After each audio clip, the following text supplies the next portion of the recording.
Aloha everyone and welcome to Skincare with Hiram. If you don't know who I am, my name is Hiram and I'm passionate about teaching you how to perfect your skincare routine. So make sure you subscribe to my channel and hit the notification bell so that you can see my videos every single week. Today's video is thankfully sponsored by this pimple ass bitch on my lip that won't go away. The worst thing about it is that I constantly have to shave over it, so it will never get better. In today's video, I'm going to do something that I've wanted to do for a long time. If you guys haven't seen the show Queer Eye, I honestly don't know why you clicked on this video. Queer Eye is an amazing TV show where a gaggle of the gays, isn't that what you call a group of gays? A gaggle, right? Do some amazing, life-changing, charitable work that honestly makes me cry in a lot of the episodes. They just do such amazing work and I'm inspired by so many of them. But one aspect of the show that I absolutely love is that Jonathan Van Ness, the amazing Jonathan Van Ness, typically helps a lot of guys out on the show with their skincare and beauty routine, which I think is incredible considering that there are a lot of men out there who don't understand the importance of skincare and have yet to actually try it, and I think it's incredible that Jonathan is introducing the concept of skincare to them. And for that reason, I have so much respect for Jonathan, and I think what he's doing is absolutely incredible,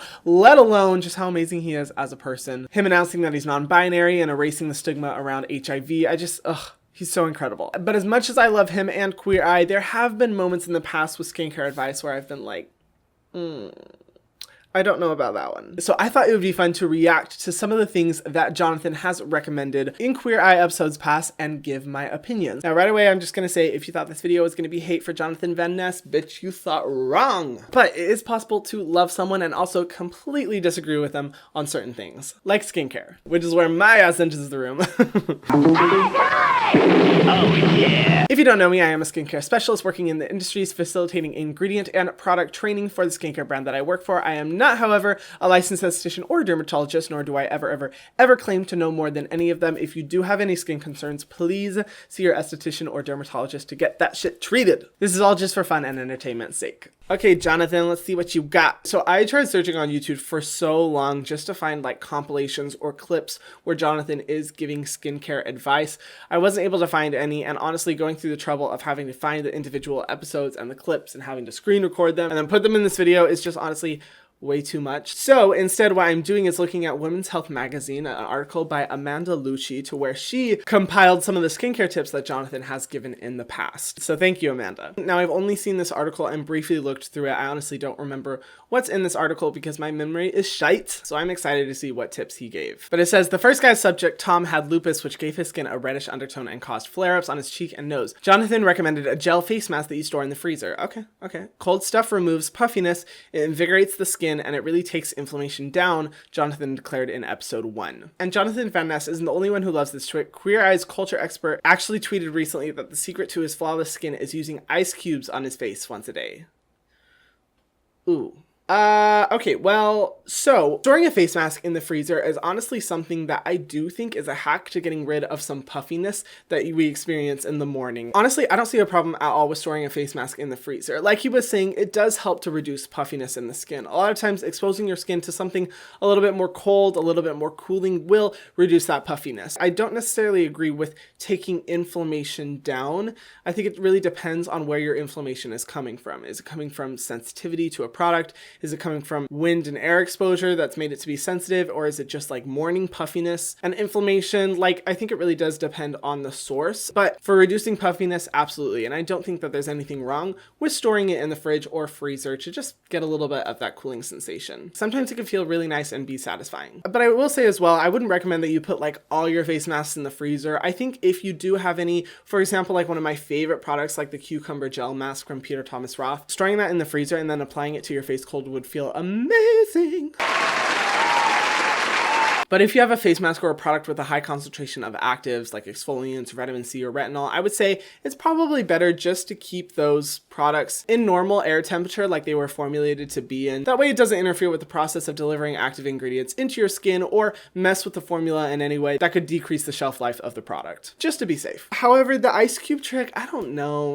I don't know how I feel about that. The thing with putting ice cubes on your face is that while I don't necessarily think there's anything wrong with putting something that cold on your face, and it can help to, reduce puffiness and invigorate the skin like he was saying. At the same time, there's two factors that I really worry about. First of all, and forgive me because I don't know the scientific explanation for this. Hello, I'm not a scientist. But when you're taking ice cubes out of the fridge and it kind of like sticks to your fingers and it almost like hurts as you kind of have to like pull it off. I forgot the term for that. If there's a term for that, I'm sure there is. But I worry about people taking ice cubes and like sticking it to their face and then dragging it across when it has that like painful adherence. I feel like that could really irritate the skin because I know it irritates my fingers. And in addition, I've also seen a misconception that when someone's been exposed to a lot of sun, or they're beginning to have sunburn, or God forbid they actually do have a sunburn, that they expose their skin to ice. You definitely don't want to expose your skin to ice when it is in a really compromised state like that. So while I don't think the philosophy is wrong, I do worry about certain factors contributing to even more inflammation, even more irritation. But you know, this trick wasn't that bad. Even more than ice cubes, I would say just put a soothing face mask in the refrigerator. It's going to make your experience wonderful. So number 2, go green. Jonathan also helped Tom tone down redness with his go-to green stick, a green tinted concealer.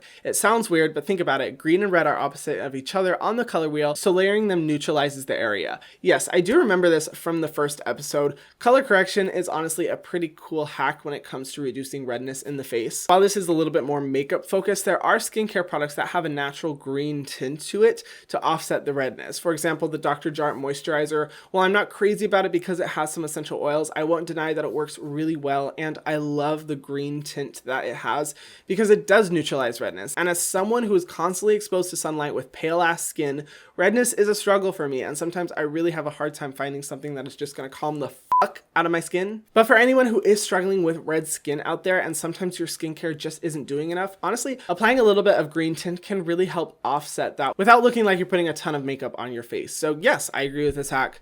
Not super skincare, but I agree with it. Oh, this next one. God. DIY your scrubs. It's so worth it. Gorgeous exfoliants are expensive, Jonathan tells former Marine Corey in episode 3. Luckily, Jonathan shared the world's easiest lip scrub recipe to help get all the flakes off. Okay, you know, lip scrub I can get a little bit behind. Start off with half a cup of coconut oil. Fuck. Why always the coconut oil? Oh, this is going in a direction I don't like. Bella Thorne, is that you? 2 tablespoons of brown sugar. Okay, a touch of honey and an essential oil that tickles your fancy. Okay, no. Nope. Jonathan went in with a few drops of grapefruit oil. Oh my gosh.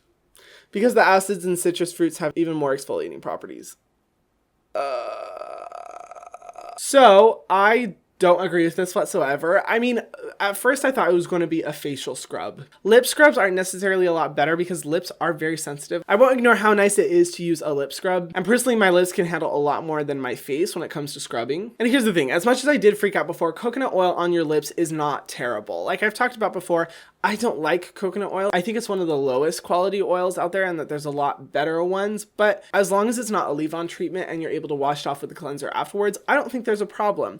The only thing I worry about this is that when you are applying coconut oil all over your lips, a lot of times it will tend to go over the lip line area and you can risk pore blockage there. Hello, pimple right here. So if you're not following up with a good cleanser, you could get some pore clogging effects.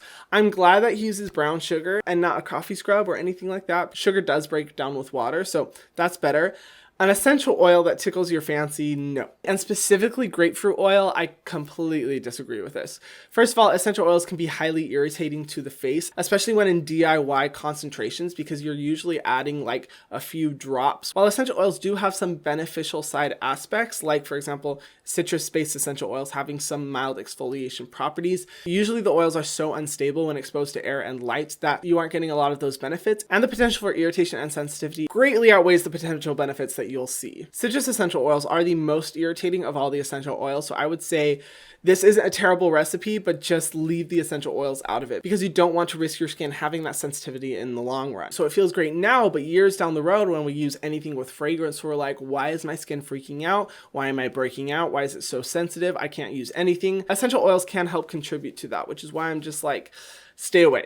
Please stay away. If you want to see more information about that, feel free to go to the link in my description box. Fragrance and skincare, I talk about it all in that video. Number 5, say no to sulfates. Some pros, including Jonathan, aren't fans. It's just very aggressive for our hair, he tells Bobby on their trip to Target in episode 5, which is why he recommended switching to sulfate-free shampoo. And you know, I've seen him talk about sulfates in skincare in the episodes as well. This is a really important topic. I think it's good to bring up. Here's the thing. I've seen a lot of conversation about sulfates being really bad and how we shouldn't shouldn't have them in skincare or we shouldn't have them in hair care, and how they can be really stripping for your skin. I partially agree. Sulfates are usually added to products to give a lather and a foam-like effect so that you can really see like where the cleanser is working and where it's not. I do think that there are much better cleansing agents that aren't as stripping, that do a good job of cleansing the skin without risking any potential dryness, sensitivity, or stripping effects. However, a lot of the science-based skincare community actually cite a lot of benefits using sulfates, which is why I don't necessarily agree with the demonization of sulfates. And I do appreciate that John isn't saying that like sulfates are evil, they're bad. From what I've seen, he just says that they can be pretty stripping, they can be pretty aggressive, and overall, he recommends avoiding them. And honestly, I do kind of share that sentiment. I don't think they're the best ingredient out there, and I think there's a lot of other better options, and you can find so many cleansers that are sulfate free that do an amazing job of cleansing the face. Hello, my favorite cleanser right here, the Used to the People cleanser. Going out tonight, skip the clay mask. Jonathan says to reach for a detoxing clay mask if your skin's feeling a little busted or like needs a little moment. I love the way he talks, and just like the personality that he can project onto inanimate objects, I think is just so adorable. I don't know. I think it's great. But as he warned young entrepreneur Remington in episode 6, don't even think about it right before a big event. That's actually asking the stuff to come out of the skin, so it's more of like a Sunday thing. You know, I can agree with this depending on the type of clay mask that you're using. It seems like Jonathan likes the DIY skincare route. I'll do my best to forgive him for that. And when I have used DIY masks like the Aztec healing mask, I remember the first time I used it, I was about to go out to the club and it looked like I was severely sunburnt and it did not go down for a good 45 minutes. And I remember looking in the mirror just being like, I'm not gonna be hot at the club. But I have used a lot of clay masks that are formulated with equal parts of hydration that don't leave your skin inflamed or irritated and looks totally fine afterwards. So I think it does depend on which type of mask you're using. I will say, if you are doing a DIY face mask and you are adding essential oils to it, completely agree. That can make your skin really irritated and you definitely do not want to go to an event after that. But in terms of the majority of clay masks that I've used that are formulated from a dermatological perspective in a lab, I don't really think there's an issue with that. However, if you are using an exfoliating mask, completely agree. I usually cannot film after doing an exfoliating mask because my skin will just be a little bit freaked out. It'll be a little camera shy. So I feel like there's an element of truth to this. Number 8, need an energy boost? Try peppermint oil. I hope that's not for the skin. Episodes 8, Jeremy and his fellow firefighters seem revitalized almost instantly with this peppermint oil trick from Jonathan. I'm nervous. Rub it in your palms, then sit back into your chair. Close your eyes, put the palms in front of your face, and then just take a really deep breath in your nose, hold it at the top, and exhale through your mouth. Whew! That was a close one, y'all. Those firefighters' lives just flashed before my eyes. So I will say, as much as I hate essential oils for the face, the aromatic benefits of essential oils, I love. Like I have a diffuser in my room. I think that using essential oils to be able to lift your mood or calm you down or just incite a lot of emotions is amazing. Peppermint oil specifically, I have to say, whenever I smell peppermint, I just feel so like awakened and revitalized. Now he says to rub it in your palms.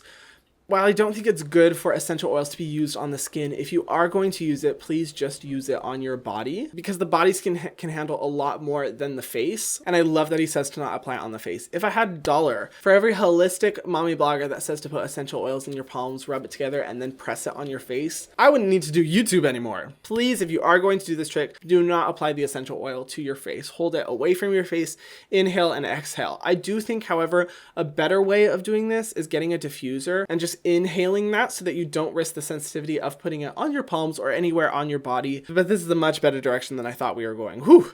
That was a close one. Take 3 minutes for self-care. When the Fab Five met episodes 5, Bobby, the father of 6, was running on 2 hours of sleep every night. Oh, and on a good day, had 10 minutes to put himself before working 2 jobs. If I could just create like 3 minutes of time in your day where you just get to be here for yourself, that's kind of nice, Jonathan told him. And if Bobby could find time for a quick skincare routine by the end of the journey, anyone can. Oh, I love this. Yes. I got a little bit of goosebumps. This is the reason I love Queer Eye and I love that show. Not gonna lie, when I first heard about the concept of the show, I was totally not a fan because I thought it was really playing on a lot of stereotypes that the gay community has. But when I actually watched the show, the reason why I cried so much during that show is because I see this group of men breaking stereotypes by going and helping people out in every aspect of their life, helping inspire them. And the fact that they're going and helping like a father who's working 2 jobs, who only gets 2 hours of sleep, who only has 10 minutes to themselves, and showing him that he does deserve self-care. Ugh, literally just Goosebumps. I think that's amazing. I find that really inspiring, and this is why I love Jonathan, and this is why I love that show. Sometimes skincare can seem a little bit like a chore or a little bit laborious, but I think one of the amazing things about skincare is that it is a moment of self-care. Being able to cleanse your face, put on your serums, put on your moisturizer, it's almost a little bit like meditation, if you do it correctly. And I love that Jonathan is promoting that to this guy. I have to say, when I used to work 2 jobs and 55 to 60 hours a week, and then having to do YouTube another 40 hours a week on top of that, there were very few moments where I got to have to myself because I was constantly in a work mode. I was getting 5 hours of sleep. I really felt like I wasn't truly taking care of myself. But when I was able to apply my skincare, that's when I really did feel like, this is me time, this is self-care, this is meditation, and I just loved it. So yes, completely agree with this. And those are all the tips. I have to say, I'm really pleasantly surprised. I thought that was gonna take a much worse turn because I know that Jonathan is a fan of DIY skincare, which I absolutely abhor. But honestly, besides the essential oils in that lip scrub, I don't think that these tips were really bad. And honestly, I agree with a lot of them. What do you guys think? Let me know in the comment section down below. I totally want to hear your thoughts. Do you guys agree with these tips? Do you not? Feel free to let me know. And feel free to tag me on Instagram or comment below if you have seen more tips that were given on Queer Eye that you agree with or disagree with. I would love to make a future video reacting to even more of them. And if you haven't already, be sure to subscribe to my channel and hit the notification bell so that you can see my videos every single week. Something in my throat. Thank you guys so much for watching, and I will see you in the next video. Mwah.